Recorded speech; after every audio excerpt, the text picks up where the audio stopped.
Good evening, everyone. And this is Pastor Gail Brock at Grace Christian Fellowship, and we are here for our fifth of our series for financial literacy. We are really excited. We've got an excellent topic tonight. Tonight, we're going to be talking about home ownership. And as you have heard, all of the other programs where we talked about managing our finances and budgeting basics and crisis, managing your budget in a crisis. And we had a wonderful opportunity to talk about becoming an entrepreneur. And we had an excellent opportunity when we talked about conquering our credit. Well, tonight we're going to be talking about home ownership. And so, right now, without further ado, what I would like to do is bring to you the manager of our Truist Bank, who has been delivering these excellent programs, Miss Rose Gill. And as she comes to us with an excellent program tonight. Thank you. Thank you. So first, I wanted to say thank you so much for having me. This has been a joy to me to come and deliver information. And if you have any questions about any of our subjects, I know last week was a little bit rough with growing your business. The program didn't quite work, but if you do have some questions or you need some information on that, I'm here for you. I just want to be a partner with all of you. So I appreciate you guys listening. And tonight we've got the DVD. We've had a couple of glitches, so please bear with us. It'll all go fine. Let's all just praise God. I'll get the program started. We're going to talk about becoming a homeowner.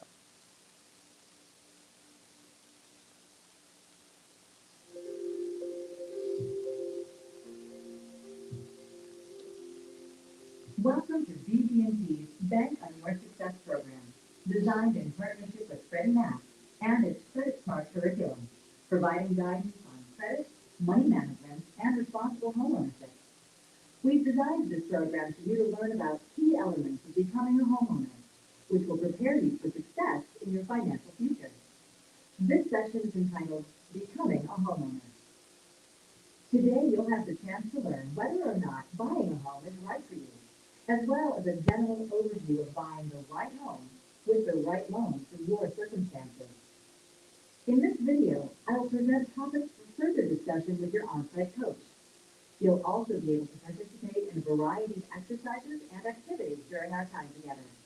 So, let's get started. Home ownership is something most people desire.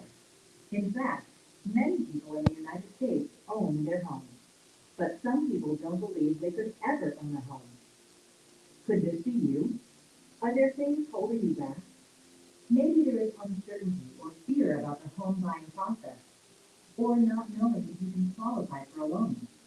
Maybe you have poor credit or no established credit. Each of these concerns is important and may be a potential problem if you don't seek accurate information from a reliable source. So, where do you start? You've come to the right place for answers. Start by asking yourself this question: am I ready to buy a home? Let's take a moment to answer some questions about your readiness to buy a new home. Some of the questions that we might want to ask ourselves is, first, do you have a reliable source of income? Because that's what the bank's going to ask. Have you been employed continuously for the last 2 years? We usually like to see 2 years of employment and income coming in, and then it's the same job or the same type of job. You may have left a job and got another job, but if it's in the same type of employment that you did before, the same type of work, we can kind of carry that over. We always talk about telling a story. Do you file income taxes? That's going to be really important because we're going to ask for tax returns and proof of income. Does your total monthly income, debt, and credit cards, is it manageable? Can you afford the debts of a mortgage? Because we're going to add not only the debt that you currently have, but the cost of what the mortgage payment would be. Do you have some money saved for closing costs? And we're going to go through all of these things, and these are in your booklet that you're given that I have here. We'll have some left here. There's all these questions that you can ask yourself. You're going to answer yes or no, and then you're going to determine: am I ready to become a homeowner? Um, there's also, we're going to go over, do you have enough money to cover moving expenses, to take care of the house? We don't, when you own your own home and it's going to go through here, there's expenses that come up, um, that you might need to replace something, a window breaks or something like that. So you need to, I know next week they're going to talk about insurance and things like that. So kind of coincides with what this is, because you're going to definitely need that.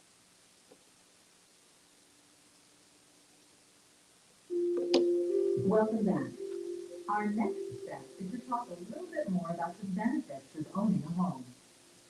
Some people rent a home because they think they can't afford to buy one. Others like the flexibility that comes with renting an apartment or house. When you rent, you can live in a neighborhood for as little or as long as you want. You're also free of most maintenance responsibilities. For example, your landlord handles the repairs needed to your home. There are many reasons, though, for owning a home. Let's take a moment to go through some of the benefits you'll enjoy by owning your home. Owning a home gives you the opportunity to build equity. Let me explain this a little further. In the early years of most mortgage loans, the majority of the monthly payments will go towards paying interest on the loan. As time progresses, though, an increasing amount of the monthly payment goes towards reducing the mortgage loan balance, or principal. This is called amortization. As you make payments, you reduce the principal and increase your share or equity in your home's value. If your home increases in value through appreciation or an increase in the market value of a home, your equity will build even faster. Why is home equity a benefit? First of all, if your home becomes free and clear of mortgage debt, you will no longer have a housing payment. And if needed, you may access your home's equity through different financing options for large expenses. For example, Martha, a valued mortgage client, was able to use the equity in her home to help pay for her daughter's college tuition and other expenses. Now, I do need to point out that there's no guarantee your home will go up in value or that you'll make a profit when you sell your home. It all depends on current market conditions.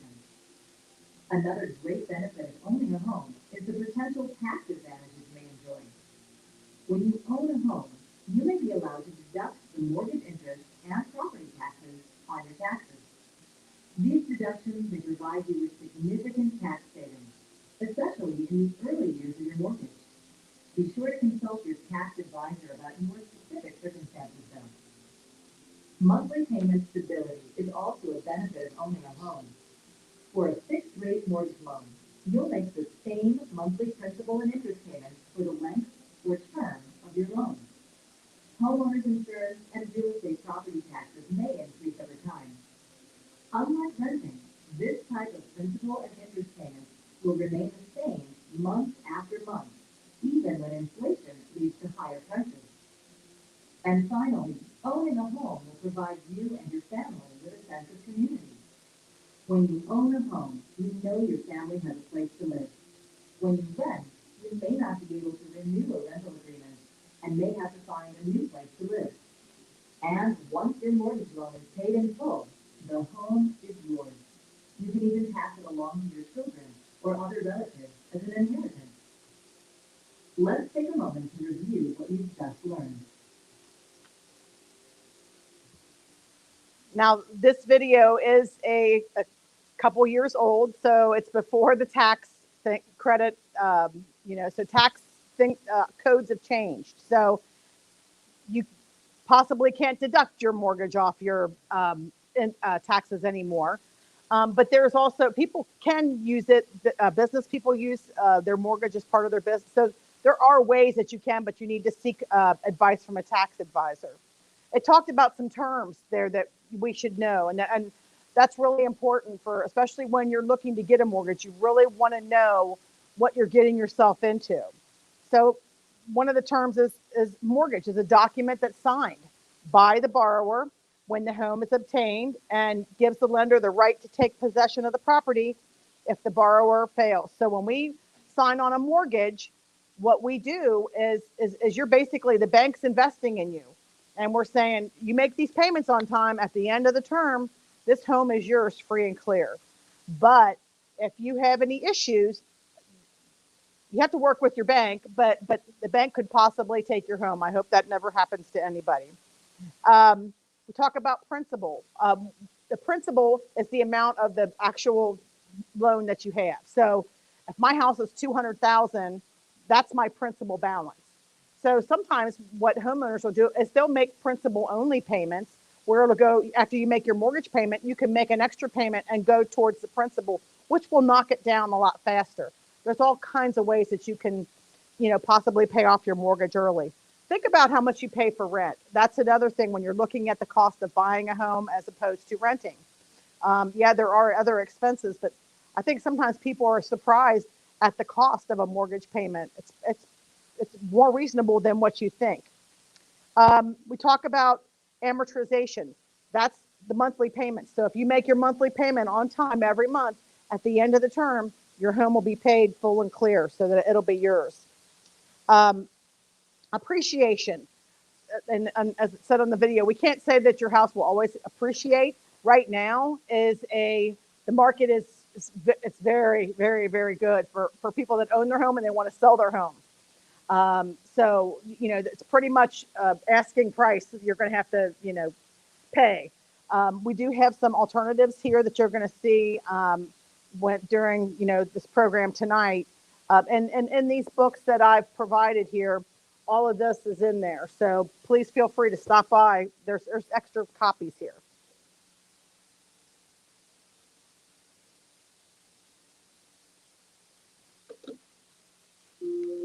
Welcome back.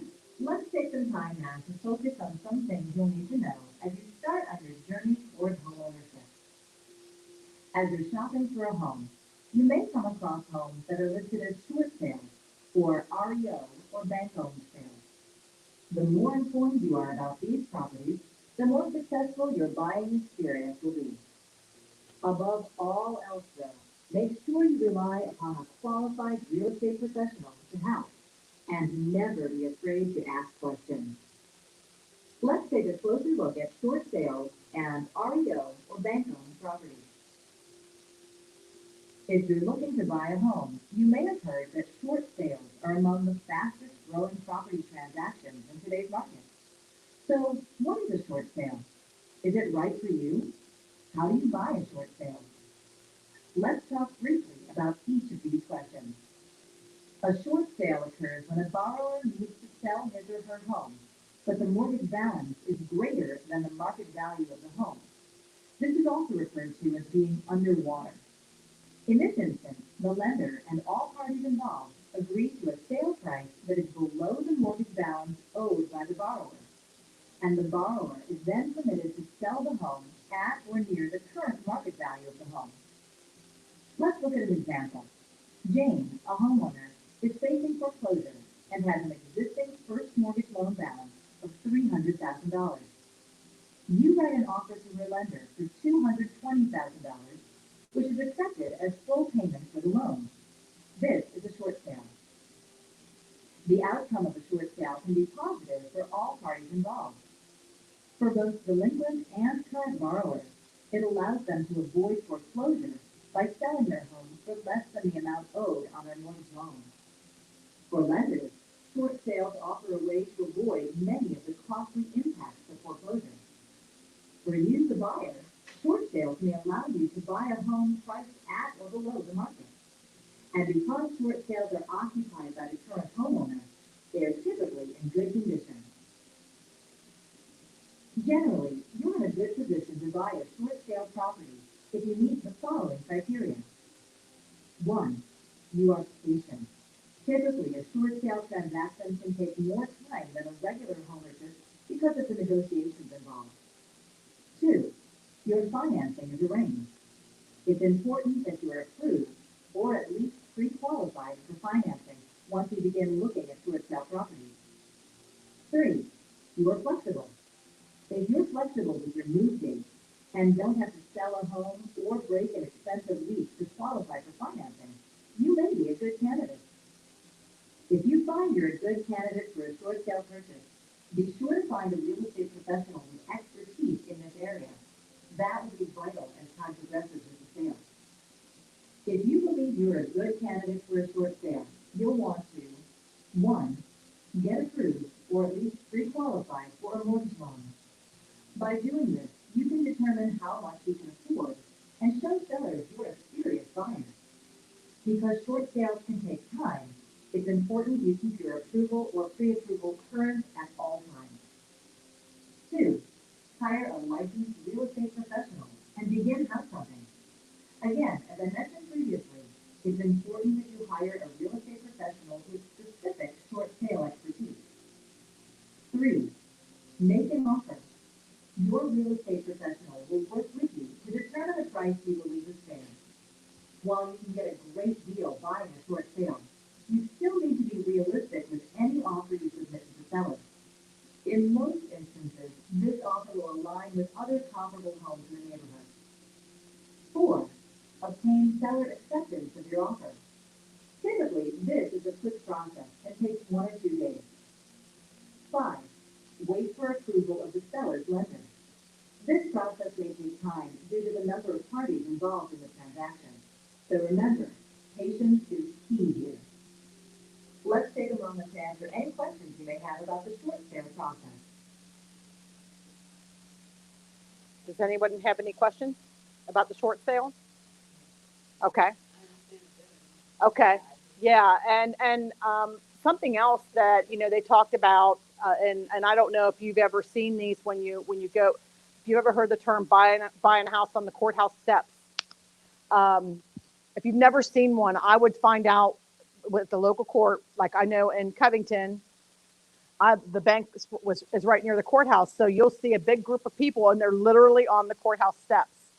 And usually there's banks there and everything. So that's why it's really important. Like you become pre-qualified or if you have some cash already, it's really good because you can buy homes for a deal. These are homes that have been foreclosed on.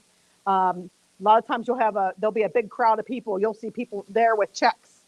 So I would just suggest go and watch one of these and then see how it's done and talk to some of the people that are there if they'll talk to you. And just kind of get the experience of doing that. And then you can kind of see it's kind of the same thing of what we're talking about here. So another way to buy a home, because the house, once it goes all the way through the foreclosure process, it's out of the seller's hands. And I will tell you, short sales probably aren't happening as often now with the market as buying houses on the courthouse steps, especially with because we're banks are held. We need to make sure that we do everything possible that person does not lose their home, and that's our job to make sure that we help you. And during this crisis, a lot of mortgage companies were extending payments and saying, we'll defer payments and we'll add it on the end. So people, so it's a different time right now looking at mortgages and things like that. So just remember to really do your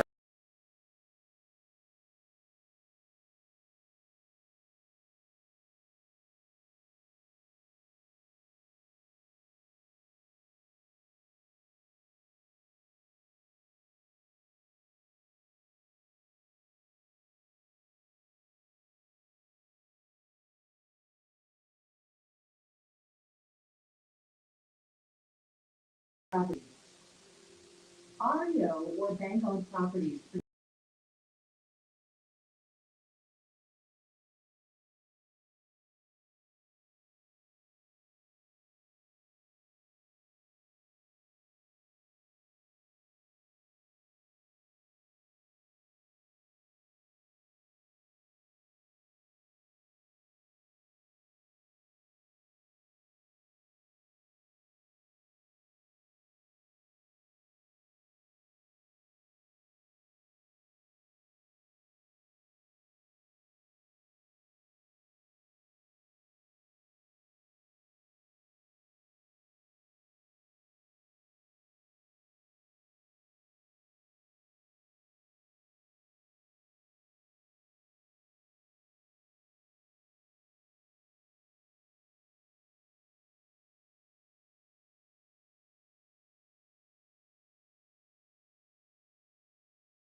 other home in the neighborhood. Most banks and institutions can and will negotiate. However, the goal is to sell the home at or near current fair market value. You'll need to rely on your real estate professional for guidance in this area. Most REO homes are sold as is, so you'll need to consider the cost for renovation and/or repairs, as well as the time required to complete them. Most banks and institutions make necessary repairs and properly maintain the home after the foreclosure, but you may want to make some as well. Be sure to have the home inspected. This is an important step for any real estate transaction, but even more so for REO homes, since they may have been vacant for a while. As with any real estate transaction, if you're a serious buyer and have been approved for financing, you need to be able to act quickly. If you see a home you'd like to buy, the sooner you can make the offer, the better. Many investors are interested in REO homes, and they are often able to move fast, so you have to be as well. The buying process for REO properties is not much different than any other property. There are typically more addendums and disclosures for REO properties, but your real estate professional should be able to walk you through them. Now, let's take a closer look at the REO buying process. Getting approved, or at least pre-qualified, is a critical step in any real estate transaction to help you determine how much home you can afford and show sellers that you are a serious buyer. You should consider hiring a qualified real estate professional who has a proven track record in all types of transactions, including short sales and REOs.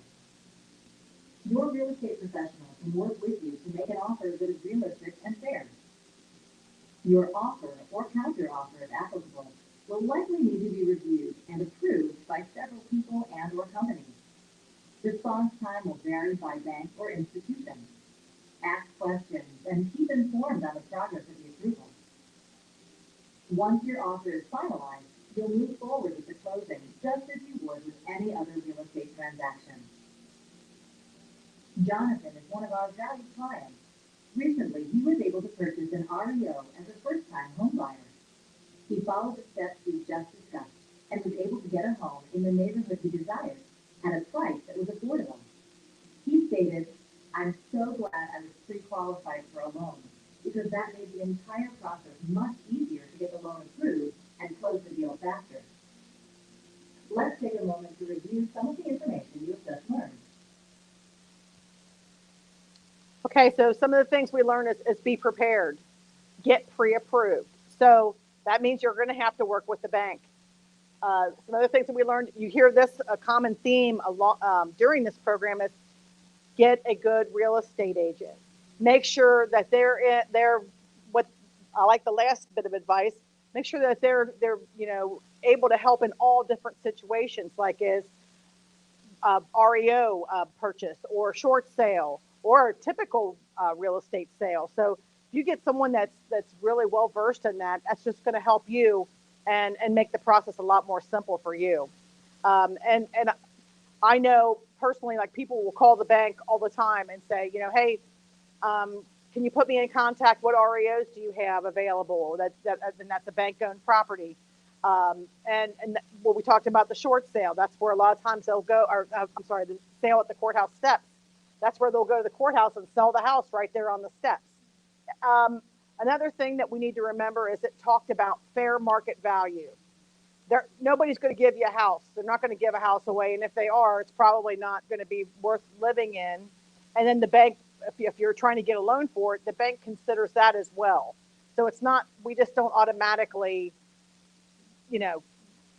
take your first offer. So really kind of look at that and make sure that we're doing what we're supposed to do. One of the biggest questions you're asked on a regular basis from clients is, how much money do I need to buy a home? To answer that question, let's focus on two areas: the down payment required and your closing costs. To gain a deeper understanding of these costs, I'm going to turn the time over to your on-site coach for a quick exercise.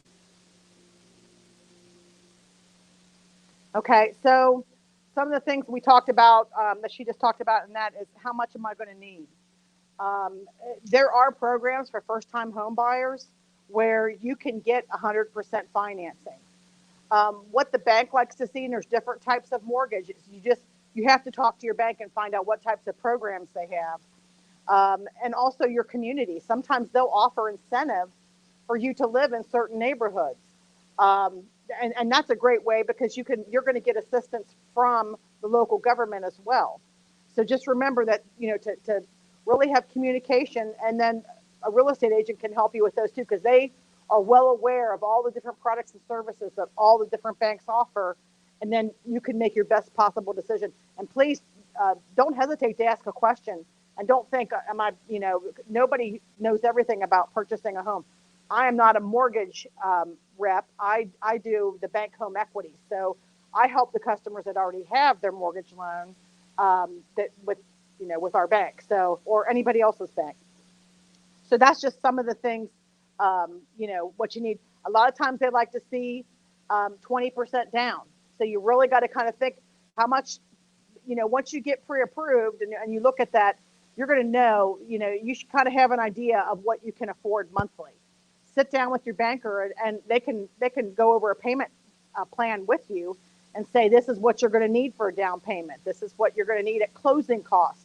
So all those things that we talked about in the beginning, you have to have all that. You have to have some skin in the game, as we talked about in the business. So make sure that you take all those things into consideration, and especially if you're buying an REO or a short sale, because even though the short sale, the people have lived there, they've kind of given up on it. So it's probably need a little bit of maintenance there.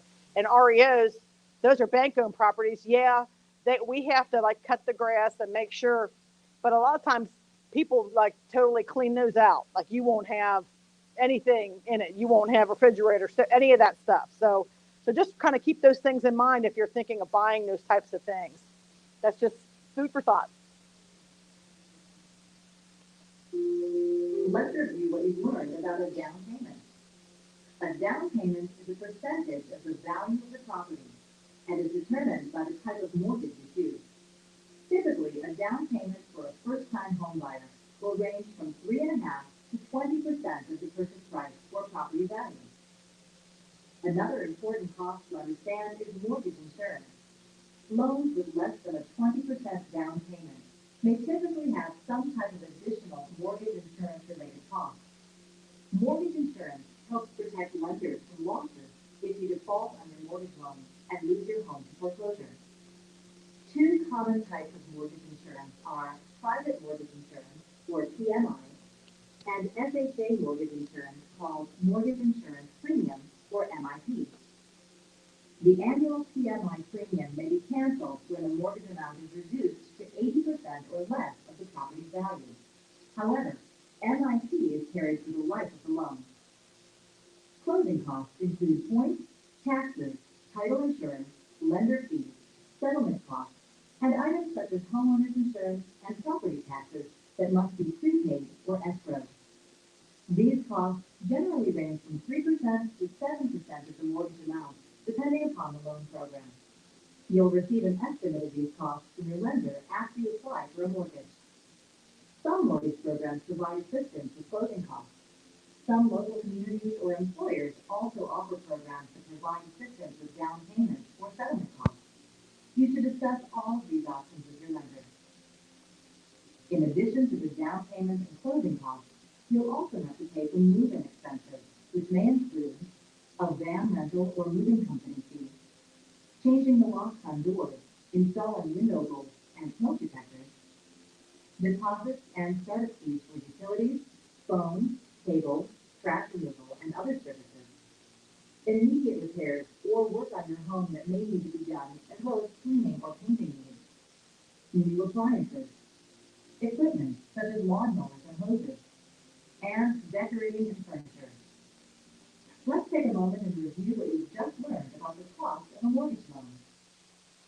Okay, so we talked about closing costs and things like, and some of that's negotiable.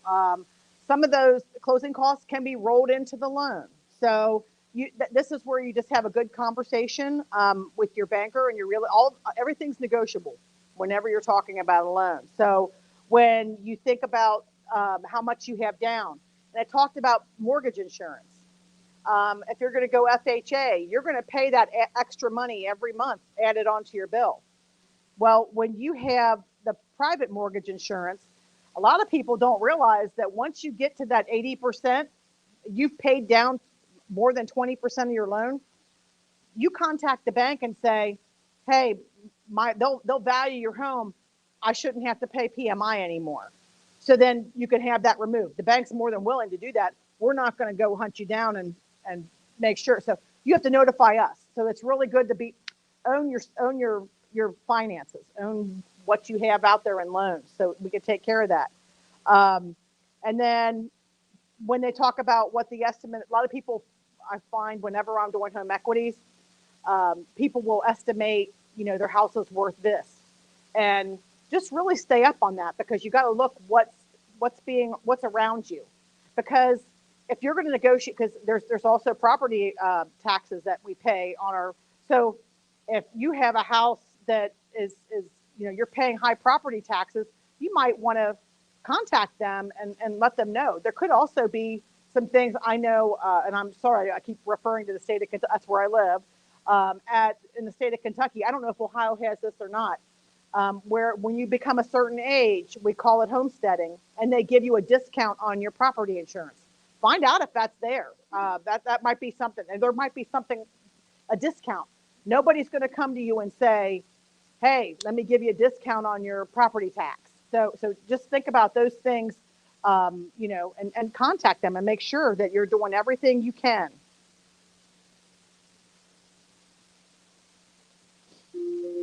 Welcome back. I hope you feel more confident about all of the things you've learned so far. Let's learn about how to find a mortgage lender. You can get a mortgage loan from many different sources, such as banks, mortgage banking institutions, credit unions, and other financial institutions. Mortgage brokers may also be a source of information for different mortgage products available from a variety of sources. However, it is important to understand that mortgage brokers do not make lending decisions. They rely on other institutions to approve the loan, and they merely act as an intermediary in the transaction.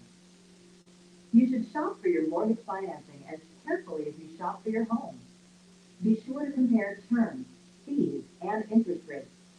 You should ask questions about any type of loan program feature you do not understand. Never leave anything unasked or unanswered. The best place you can begin in your search for your ideal mortgage loan is your own financial institution, or the place where you have a checking or savings account right now. In most instances, this financial institution is aware of who you are and will work with you to find the right loan for your circumstance. You can also get information about mortgage loans from real estate professionals, relatives, friends, and coworkers who own a home, home ownership education providers, employee benefit programs, Freddie Mac's homebuyer education website entitled My Home, and credit-approved counseling agencies. There are many different types of mortgage loans. It's important to shop around to find the mortgage loan that's right for you. A mortgage loan's rate and length, or term, as well as points, are all factors in deciding which one is right for you. Some of the most common mortgage loans available today include fixed rate and adjustable rate mortgage loans. Additionally, there are some mortgage products that have a degree of risk, including balloon loans, graduated payment loans, and interest-only loans. We're going to focus a little more on fixed rate and adjustable rate mortgage loans. Fixed rate mortgages are stable and offer long-term savings. Because the interest rate never changes, the monthly payments never change. It is important to point out that your payments may adjust slightly each year if property taxes, insurance, or other extra item costs increase. Adjustable rate mortgages, or ARMs, usually start with a lower interest rate, so your monthly payments start lower. The interest rate on an ARM is adjusted periodically based on an index that reflects changing market interest rates, plus a rate add-on called a margin. Many ARMs start with an initial fixed period of a few years before they start to adjust each year. Some adjust only once every few years. It's important to understand all aspects of ARMs before you make your final decision. ARMs are usually more popular when long-term fixed rates are high. However, they may also be a good choice if you only expect to remain in your home for a short time and want to take advantage of a lower rate. Let's go through a few things to remember as you shop for a mortgage loan. You should always shop around for the best rates and terms available. Compare loan programs on the same day and get an accurate comparison of cost estimates from several lenders. Keep in mind that the lowest mortgage rate may not always be the best choice for you. Rates are important, but also consider the overall cost of the loan. You should consider whether your payments will remain the same or increase throughout the life of your loan. Look at all costs of financing your loan, such as lender application or processing fees, or loan origination fees. Ask the lender to explain the program being offered thoroughly if you don't understand something. Find out the annual percentage rate, or APR, for the loan. The APR takes into account the amount of interest you'll pay over the life of the loan and the fees you must pay to get the loan. Think of the APR as the effective interest rate of the loan based on its true cost of credit. Ask for a closing cost estimate and itemization summary, or some other breakdown of fees in writing from each lender that you work with on the same day, so you understand the cost and can compare lenders on an equal basis. An official disclosure of the estimate of costs will be provided after you submit your loan application, which summarizes the terms, costs, and fees associated with the mortgage transaction. Official disclosures of the estimate of costs are binding on the lender, subject to conditions. For a complete explanation of how to recognize and read an official estimate, refer to www.consumerfinance.gov/owning a home. The lender must provide you a disclosure of the estimated costs after receiving sufficient information that constitutes an application. Federal law allows you to specifically request this disclosure before providing your intent to proceed to the lender. While the lender doesn't have to guarantee an interest rate, the other fees quoted must be available for at least 10 business days while you compare loan options.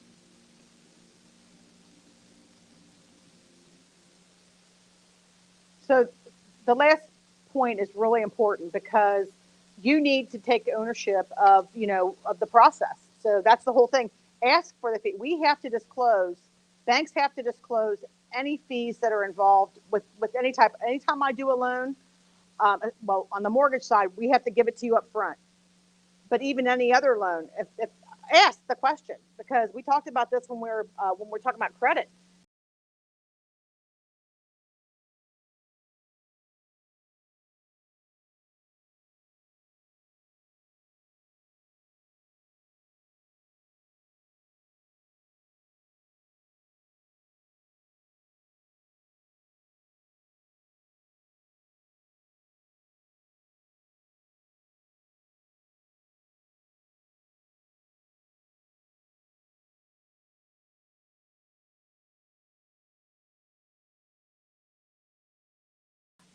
When you get your HUD settlement statement, a lot of times you'll see fees on there, and you're like, "Wow, it could have cost me $10,000 to close my mortgage."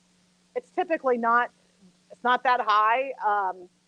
When you get a settlement statement, they have to disclose the maximum amount. So let's say your appraisal might only cost $500.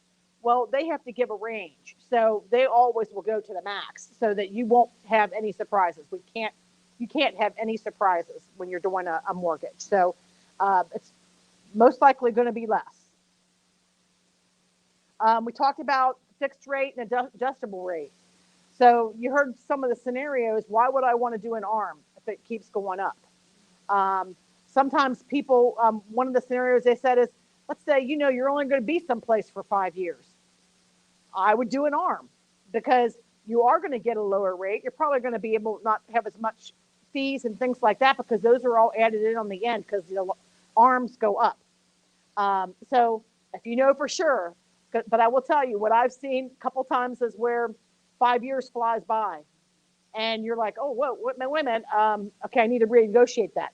You could refinance. So don't worry about that. If that's something your plan fell through or you changed your plan, that's okay. There's things that you can always refinance your mortgage right now. Rates are really good. Um, Interest only. I we don't offer them, but I know when people are doing home equity loans, a lot of times they'll do interest only home equity loans because maybe they're doing, they've got lots of projects, they're redoing their kitchen and things like that, and they don't want to pay fixed rate. Well, then after they get all their projects done, they will turn it into a fixed rate. So there's just all different types of ways that you can make payments. We try to offer everything for you. Um,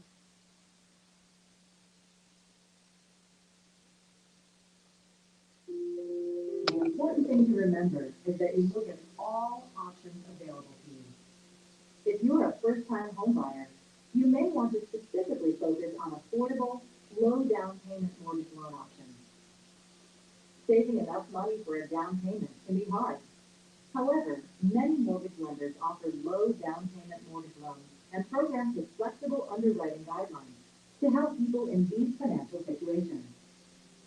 Mary recently purchased a home using a low down payment loan option at her financial institution. She stated, "I was able to buy a home with a down payment of only 3.5% of the purchase price. I'm glad I asked my lender about low down payment options. Otherwise, I don't think I would have been able to get the home of my dreams." Let's take a moment to review some other things to consider with low down payment loans, and then go through a quick review of what we've learned so far. um, I'll just keep going because this is like a little check sheet in the booklet. So we'll just keep it moving. Welcome back. I've mentioned a few times about the importance of finding a qualified real estate professional. Let's spend some time talking about what to look for in a real estate agent and how to find a qualified professional. Real estate agents earn their living matching home buyers with sellers. They are licensed by the state where they live and have taken classes in subjects such as real estate law and finance. Working with an experienced real estate agent to find a house can save you time and sometimes can save you money. Real estate agents know what homes are listed for and can help you narrow down your search and your price range. In some cases, they may also assist you in determining the best offer. Real estate agents may also assist you in finding the right mortgage lender for your circumstances. They regularly work with many lenders in the area and will have a good idea of specific loan programs that may work for your specific needs. The best way to find a trusted agent is to ask your friends and family for names of real estate agents with whom they've worked. You may also review newspaper ads for a listing of open houses, ask your financial institution for references, or stop by and talk to an agent showing a home in your neighborhood. You'll want to choose a real estate agent who makes you feel comfortable and to provide the knowledge and services you need. If you prefer to speak Spanish or another language, for example, be sure to find a real estate agent who also speaks in your preferred language. Real estate agents are paid a commission by the seller of the house when the sale closes. The buyer doesn't pay the real estate agent. I'm going to turn it over to your on-site coach to review some important questions you should ask a real estate agent. Some of the questions, and these are in the little book here that we're providing. How long have you been in real estate? Are you a full-time real estate agent? Are you familiar with the community in which I want to look? Again, the different languages. How many homes have you sold in the last year? What is the average sales price of the homes that you sold last year? Do you usually work with sellers or buyers? Do you usually work with first-time home buyers or just move-up buyers? Do you have experience in working in short sales and bank-owned properties? How many buyers are you presently working with? Are you acting as an exclusive buyer's agent? How many sellers are you presently working with? And what do you consider your strengths? Can you provide the names of 3 home buyers as references? So these are all things that are really, this is the person that's going to be representing you to pick out the home of your dreams. So you really do want to, and I'm sure that they've been asked all of these questions. And that'll kind of give you the option of what you're going to look at. I know that there's lots of people that do things on the side. They might sell houses on the side and they do this full time. Well, if that's not something that appeals to you, what my husband and I did is we went, sometimes they have these open houses. Um, and this was when we were first moving and we weren't sure. We didn't even understand about it. We went to the open house and there's a real estate agent was there. Just talked to them and went to a couple of different open houses and just, in neighborhoods that we wanted to live in. And it was interesting, the difference. You have to like who you're working with. That's really important. So just remember that, this is all about you. We want to make sure that you're getting the home that you want. So be selfish and ask these questions. And they're all in the booklet, as I said.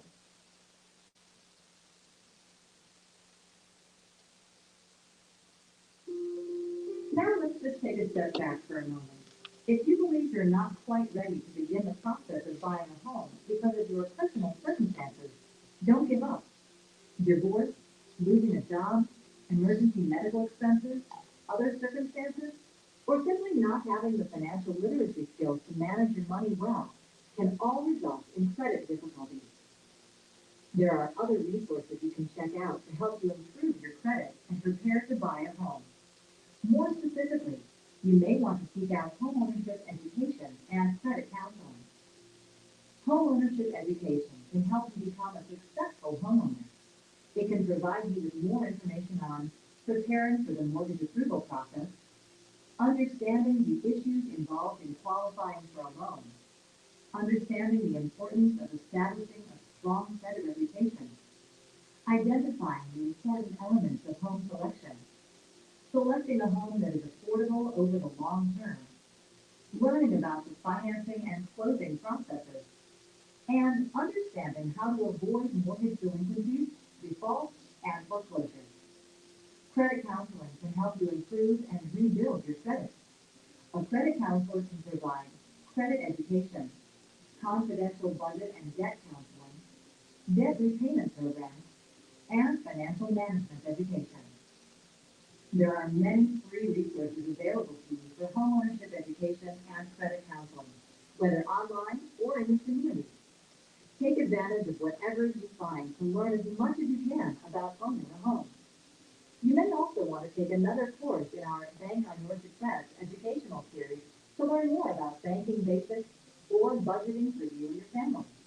All of this information will help you along your journey to a strong financial future.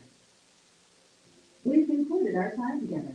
I hope you have a better understanding of how to become a homeowner and will take the steps to do so. Homeownership is within your reach. But before you apply for a mortgage, do your research and know all your options. Thanks for your attention, and I will now turn the time back over to your on-site coach to conclude our program today. First, I want to thank you all for taking the time out of your day. In the back of the booklet, everything that she was just speaking about, these are all the free programs and the things that are offered free. So just take advantage of all of those things. And there's the websites and stuff that you can go to get all of that information. Thanks again, and I'm really appreciate you taking the time to listen. And if I can do anything for any of you, please let me know. I'm happy to answer any questions. And it's been a pleasure. Thank you. Thank you.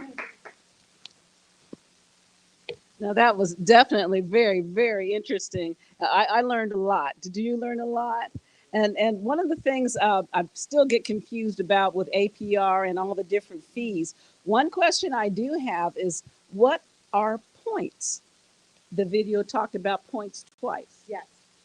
So points, and I can get a mortgage lender to go into more detail, but sometimes when it's an option where you can buy down the rate.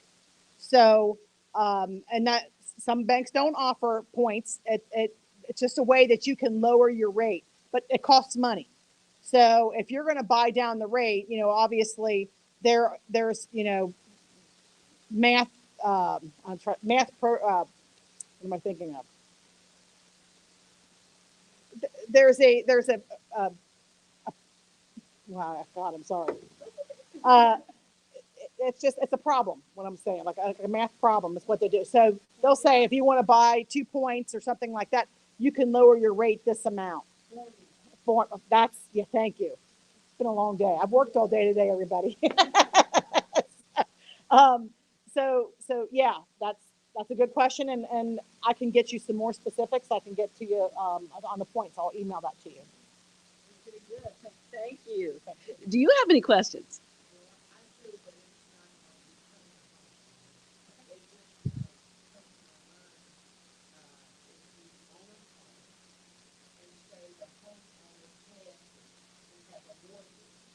Oh, that's a very good question. She was saying if you own a home and the homeowner passes, what happens? That's a very good question. Yeah.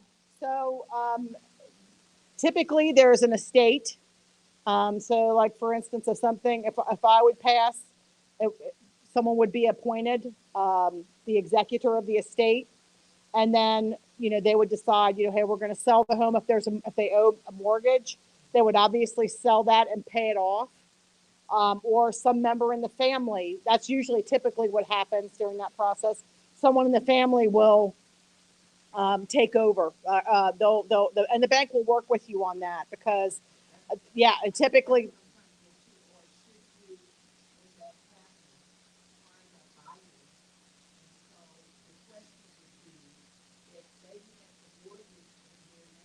uh huh, yeah. So she asked if there is if someone passes and there is a mortgage in their name, how do you sell that? Well, you're going to have to follow all of these things. I mean, you won't have to look for a real estate agent, but obviously you're going to have to come up with closing costs and things like that because we can't just transfer a mortgage to somebody else's name. Okay. Okay. Come up with a buyer.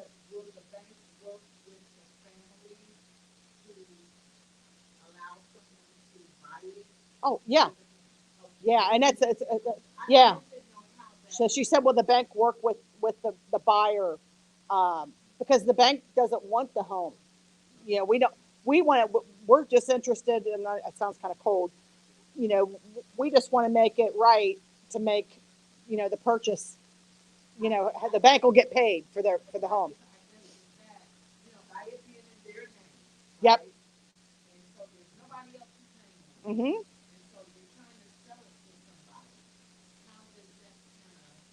It would have to go into, so you would have to have like an executor or something like that.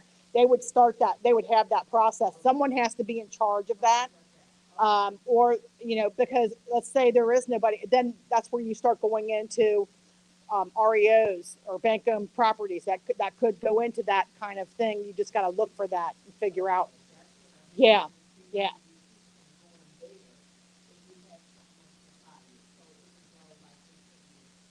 It would go into the estate. Yes. Yep. So someone's appointed, and then they would probably work with the family or the. Yep. Yeah. Yeah. That's it's a good question. That's a good question. But that happens a lot more than you think. There is a lot of, when people pass, and this is where a plan comes into place too. So if you're, um, you know, if you have something set, and I'll just do, for instance, a personal story. My father-in-law, he started getting sick, and he was, kind of not all there mentally all the time. So the family had, a plan to where the house was actually transferred to the other family member's name. So then, therefore, it wasn't a big, then it got to be it was simplified because you're leaving the house out of it. It was just a plan. That was just something that happened to me. But typically, what happens is the family will, whoever's the executor of the estate would be the one that would, initiate that sale. Right. Yeah. And you'd obviously have to work, that person would have to come up with financing and everything like that and be approved, and on the terms, the buyer. Yep. Yeah, the buyer would have to be approved using the, the terms that the bank, has set forth. That was a really great question, because so much is going on nowadays, and it's very helpful to have an understanding of what to do. What I really appreciated in the session today was whether someone, even if someone feels, oh, I'm not ready to buy a home, that's okay. It doesn't matter. It's called having an education.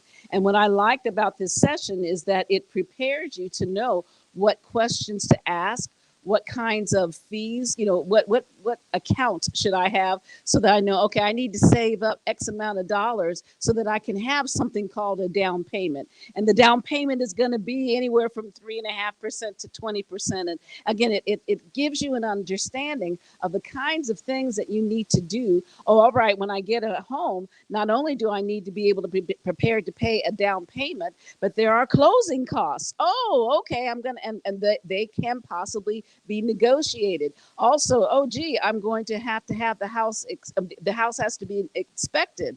And oh gee, do I need to consider funds for that? But also, as importantly as the video pointed out, you're going to have moving costs and so many things that are going to be needed.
What's good people? I am Rybo of the Bow Brand, and I am your host of the Lean In podcast, where we have real conversations for real life.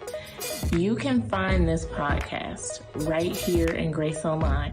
So if you tune in Sundays for our Sunday morning service, if you tune in Wednesdays for Bible study, Mondays for prayer, if you watch a closer look, you can find this podcast by doing exactly what you do to find those great pieces of content.